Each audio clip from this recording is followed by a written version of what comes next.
A warm greetings this time of the year to you and your all. I don't know why I'm making this sound Christmassy. It's freaking July that I'm filming this in. Anyway, hi everybody. Steve the Amateur Historian up here in North Portland, which is usually, if I'm doing a case in this series and it's in North Portland, it's something specifically in the Old Town Albina area. I've covered like 5 cases in like, you know, like, I don't know, 8 square block area. But we're a little ways north of Old Town Albina. I'm heading up to Going Street, North Going Street, as you'd figure, specifically between Williams and Vancouver Avenues, which run parallel to each other in this area. We're going back to 1918 on a fresh episode of Historic Murders of Portland.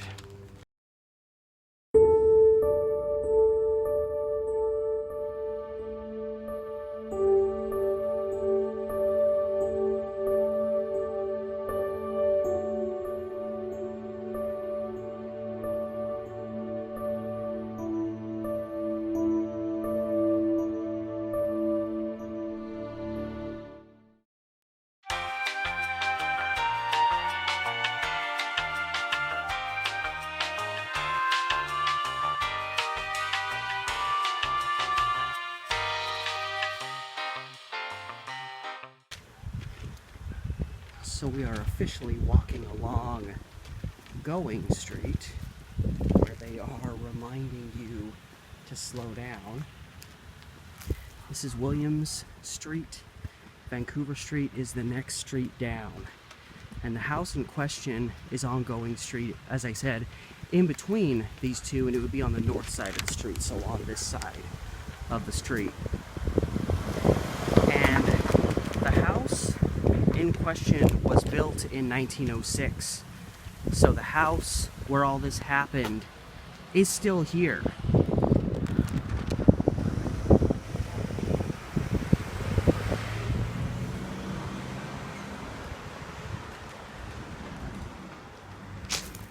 And it's the second home from Vancouver, which Vancouver's where the road ends here. And as I recall, it's a little yellow house, or beigeish. I know, it looks kind of a yellowish color. This was the home of Nels Carlson and his wife. And Nels worked for a construction company with a guy named Gus Johnson. And he would rent out their garage to Gus. Is this the house? I think this might be, this is... Oh man, did they demolish the house? I think they demolished the house. Yeah, I think this is where the house was. Oh wow. No way. Wow, that puts a spin on things. Yeah. Okay, so, see, there's this blue house to one side. This is the house that the Carlsons lived in, and then you see there's this little yellow house with the kind of reddish trim. Well, that house is right there, and then there's the blue house. So yeah, sometime, I mean, it's still officially on like Google Maps, I mean, as being here. It's, you know, so this house just got demolished. Wow. Well, this is a first. Okay then. Well, anyway, right here-ish was the home of Nels Carlson and his wife. And by the outline of how the house looked, there was a little driveway here that went to a garage in the back. So the garage would have been back here. And Carlson rented out the garage back there to Gus Johnson so that he could do work, you know, work on cars, do various sort of things. So Gus, you know, they were friends, it seems, and Gus Johnson was here a lot working on stuff. This is just I never expected to I guess, you know, if we're going to talk about What's up? I guess if we're gonna talk about this case, I might as well pop a squat and discuss what is now just a pile of rubble. So anyway, here's what happens. So Gus Johnson, again, is here fairly frequently. That means he's gonna be here sometimes when Nels is not here, and Nels' wife, who I don't believe she was given a name in the articles, that happened a lot. He would be here alone working in the garage in the back while Nels' wife would be here. And apparently, because Gus Johnson was a piece of crap, he apparently made a lot of lewd advances on Nels Carlson's wife. And she tried to keep it a secret, but things really escalated. Carlson himself said there were at least 2 occasions where Johnson had assaulted his wife. And in this particular instance, again, there were probably a lot of other times where he wasn't home. But actually, when Johnson lured his wife into this pantry, he was home. He was down in the basement, which I can only assume has been somewhat filled in this vicinity. He was down there chopping firewood. Johnson's out back here doing, his thing, whatever he's working on, and he came inside and pulled a gun on Nels' wife and forced her into a pantry, threatening to shoot her. And apparently, once he got her into the pantry, he struck her, probably trying to calm her down because she was probably freaking out a little bit, and she ended up fainting. So he ended up just kind of like, oh, okay, back my way out of the pantry, go back out and work on my stuff and act like nothing's going on.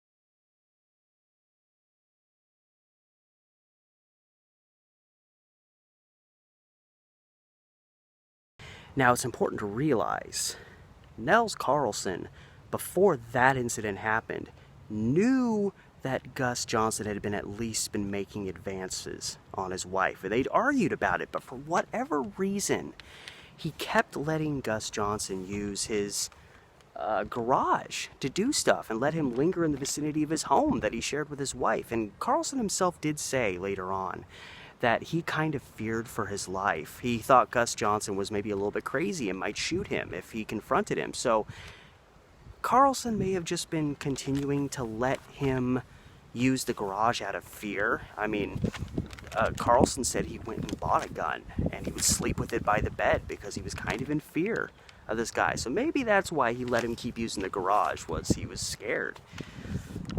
But he was also a husband being pushed to the brink a little bit. What's up? And that brings us to December 19th, 1918. Gus Johnson is here. He's out in the garage out back. He's working on a car. He's down, he's slid under it, he's tweaking things, he's turning nuts and bolts, he's doing whatever he's doing.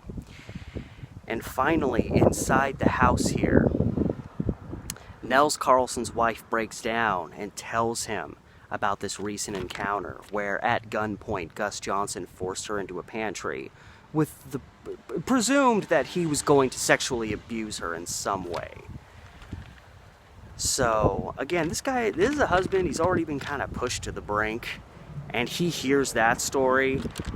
And, here's a guy, Nels Carlson, who's kind of let this guy kind of have the run of his property. He's kind of lived in fear of the guy, and he's let him kind of, flirt with his wife, and he's not happy about it, but he's kind of been a bit of a coward to this point. He's kind of still scared of Gus Johnson. Well, something changed when he heard this story, and he went out of the house, walked up the little, again, driveway that would have been right here, into the garage in the back. I'd step back there, but I mean, I assume this property's owned by some crappy developer. So, but anyway, back there where the garage would have been, Carlson walks out of the house, walks around back, goes in, and calls out to Gus Johnson, asks him to, you know, stand up. He's got something he wants to say to him, got something to talk about or whatever. Waits for Gus to slide out from under the car and stand tall. Carlson then points his 6-shot revolver and quickly unloads all 6 shots into Gus Johnson. Nels Carlson was done being a coward, and he was done letting this bastard do whatever he wanted to his wife. And yeah, right back there's where Gus Johnson took a halo of gunshots and fell dead. And I don't really have a lot of sympathy for him. So, yeah. Recent demolition kind of put a interesting little twist on today's video. At first I thought, was there a gap in the yard? Is that the house? But I remembered it was a lot more kind of simple looking than that one. And nope, it's just, it's gone. You know, it makes sense. They're doing a lot of redevelopment in this area. I mean, this thing's new. But, yeah, right back there. It was actually, you know, usually when I go to a place, you know, a private residence where something happens, I usually kind of pass it and leave because there's somebody living there. That was the easiest stopping in front of a house and doing a video I've ever done because there was no house there anymore. But, yeah, there was a definite change in Mr. Carlson that I think faded quickly in the aftermath. But in that moment, you know, it's like those movies where you have the guy who's kind of the scared little mouse the whole time, and then in the end, he finally stands up and says enough.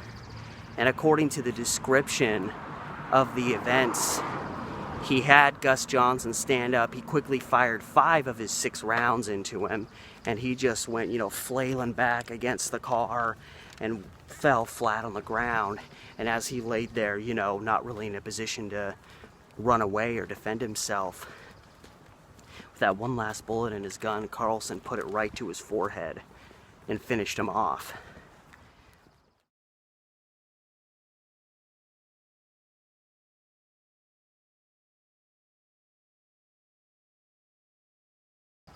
And he was apprehended. I don't really think he made much of an effort to escape. And he was pretty quickly charged with 2nd-degree murder.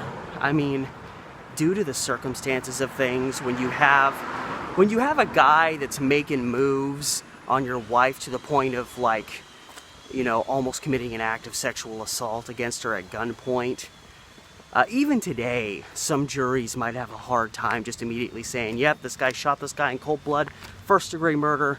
It's as simple as they get. So, with the kind of person that Gus Johnson was, and obviously his actions motivated this rage-filled response from Nels Carlson, he was quickly given, brought up on 2nd-degree murder charges. So already right out of the gate, at least he doesn't have to worry about the death sentence. However, he's taken into custody. He's put in a cell. He's kept there for a few days. Nobody really knows for certain what's going on in his head, how the wheels are turning. You know, in one way he did stand up for his wife, but again, based on the details I've seen, it feels like Nels Carlson was just a very passive, docile individual. And even after he snapped in that one moment, I think, and this is what other people felt, that he pretty quickly started feeling a sense of maybe guilt for what he had done. Like, oh, maybe I should have, you know, thrown him out or beaten him up. And again, he was afraid of this guy, but he's still, like, you know, in this last moment and stood up to him about as directly as really anybody could. But again, the stipulation is kind of. Oh yeah. Oh my God. I love it when people see you vlogging and actually have a positive response instead of like, "Are you filming me?" Anyway, I was talking about a guy in jail for murder. And so what I mean, honestly, whatever that, none of us can get inside Nels Carlson's head. Those couple of days after the murder, I mean, and this guy did, like, if he gets convicted on second-degree murder, he's probably going away to prison for the better part of the rest of his life. But I mean, the guy still has a wife. Like, he still has a family, and like, you kill this guy in defense of your wife and the sanctity of your family and all that, stuff. So you think this guy would at least, face this with a sense of like, okay, whether I like what I did or not, like, I had a motivation that wasn't truly horrid, and I was really, defending my wife. This guy could have killed his wife. And we don't know much about, say, Nels Carlson's mental state. He's just a guy that showed up in a couple of newspapers back in, 1918 because he shot a guy, Other than this story, he's just another Portlander.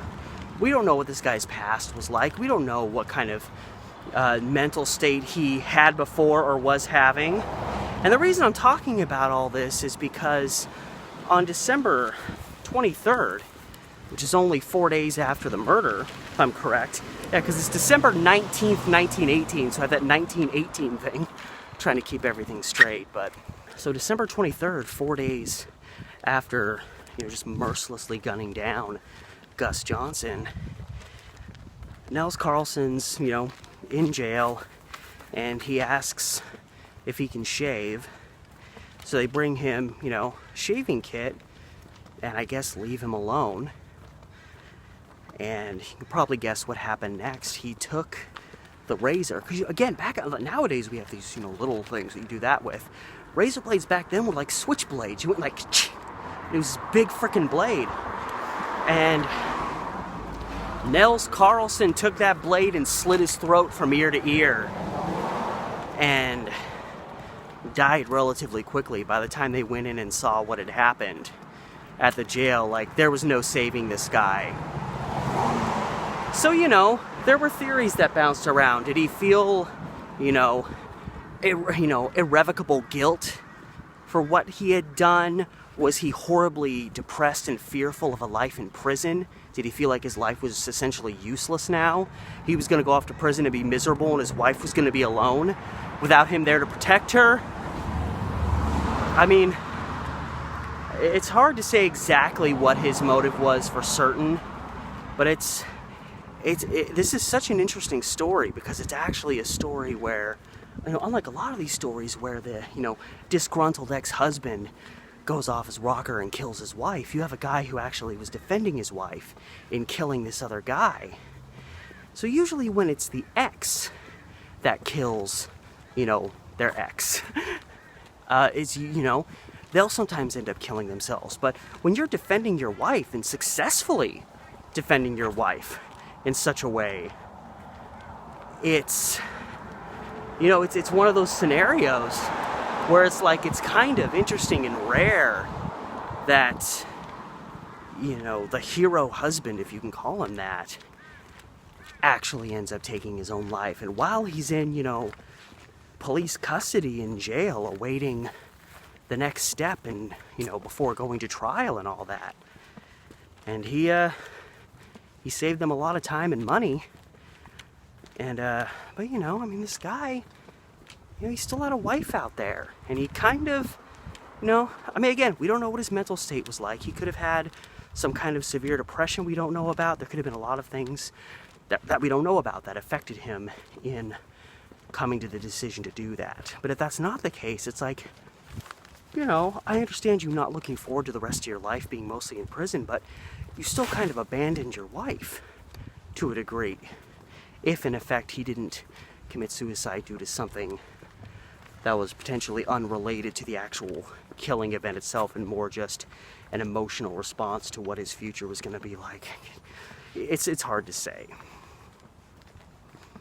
But I just kind of wished that, you know, after you took this guy out in such a hail of bullets, I wish this guy would have kind of stood up and faced justice. And for that time and place, I mean, even into the early 1920s, husbands that were defending their wives against other men, you know, and these were situations where the wives were having affairs with these other men, not in a case like this where this man was just trying to force himself on another man's wife. There were still, you know, husbands that would just, you know, snap and kill someone for doing that were still getting off because they were, you know, perceivably husbands doing the right thing. And this guy was already dropped down to a second-degree murder charge.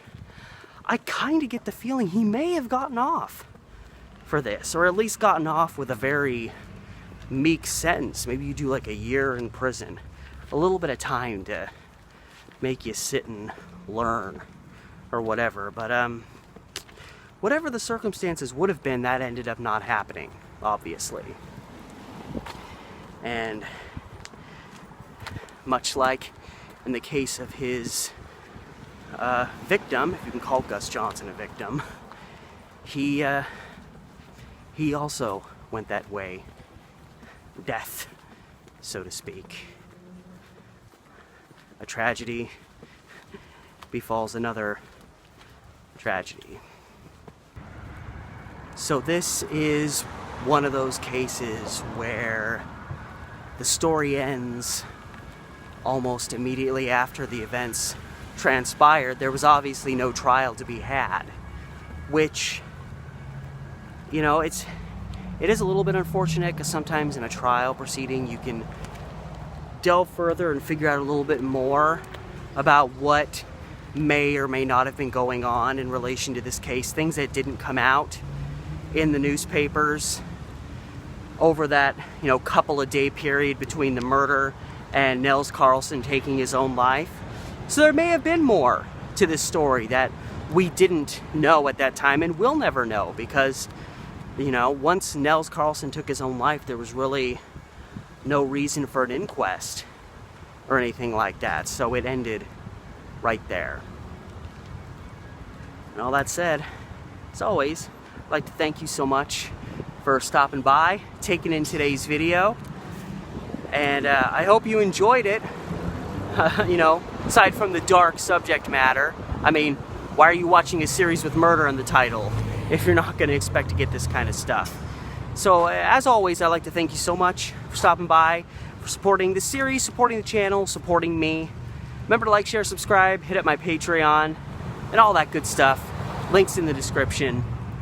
And till next time, this has been Steve the Amateur Historian with another episode of Historic Murders of Portland.